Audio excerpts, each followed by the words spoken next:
and to the outside world that they're fine, but that locker room will never be the same. Speaking of Draymond Green has been the linchpin, the soul of the Golden State Warriors. Stephen Curry's been the face, the brand, the most talented of the Golden State Warriors trio. Draymond Green has been the soul, he's been the battery in their back, he's been the fire underneath their butts that barks at them to do better when they need to do better. And slowly but surely, Draymond Green has been sliding away from that role.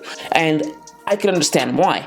Again, it goes back to that fight with Jordan Poole that he had, but also Draymond Green sees the writing on the wall. He knows he might not be here next year. Why? Because the Warriors just paid Jordan Poole a ton of money, and they also paid Andrew Wiggins a ton of money, and there's not enough money on the Warriors' books to pay him the amount of money that he wants. He's probably gonna leave. This might be the last year for the trio of Draymond Green, Klay Thompson, and Stephen Curry. And even their head coach, Steve Kerr, has talked about this. Steve said, "We know this isn't going forever. This could be the last year, maybe next year's the last year. We're in the final stages. We know that." Steve Kerr's a smart guy. Everyone in the locker room knows it. All good things must come to an end, right? They had a spectacular run from 2014 to 2022, and barring 2 years in which Klay Thompson and Steph Curry were injured, they were spectacular. They put up some of the best teams in the NBA that we've ever seen. Teams that rival the 1996 Chicago Bulls. They're in the latter years of this journey. And many speculate this could be Draymond Green's last year with the Golden State Warriors.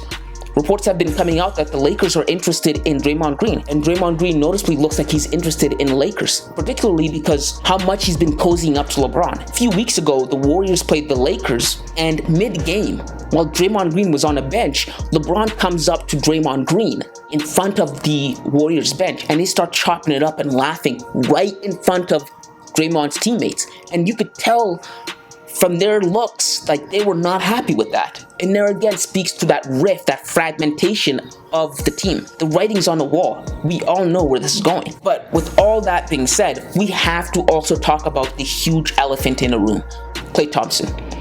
Klay Thompson's play has come into question, and rightfully so.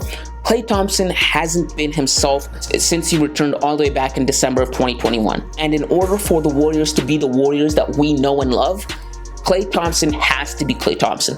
Klay Thompson has to be quick, nimble, quick laterally, be able to knock down his three-pointers, and that's just not the Klay Thompson that returned. He's been privy to this criticism, and he even spoke about it. These are the statements that he had to say when talking about himself and his injury and coming back. He said that, "I have no doubt in my mind I'll get back to form. I was there last year, I was there when we won a championship, and I have no doubt we'll get back there." So he has confidence in himself. He also said this about his injury and the journey it took for him to come back to even stepping foot on the court. He said, "I feel like I deserve more credit for battling through all this injury stuff." But even more, he expanded on his future, on what can we expect from him going forward. He said, "The best I ever felt was in 2019. I know I can't get back there, but even if I get to 90% of that, still hell of a player." And that speaks volumes. He acknowledges the guy he used to be, he will never be that. He will never be the Klay Thompson from 2019. And it's easy to tell. You watch a Warriors game, you can tell. Klay Thompson's struggling to stay in front of Devin Booker. And the Klay Thompson that I know, he wasn't only an offensive threat, he was also a defensive threat. Klay Thompson used to be able to stay in front of shiftiest and best ball handler this league had ever seen, Kyrie Irving. That goes to show you why the Warriors are in the state that they are in right now. There have even been talks that the Warriors might just bench Klay Thompson. So yeah, those are the factors that are going into why the Warriors suck right now.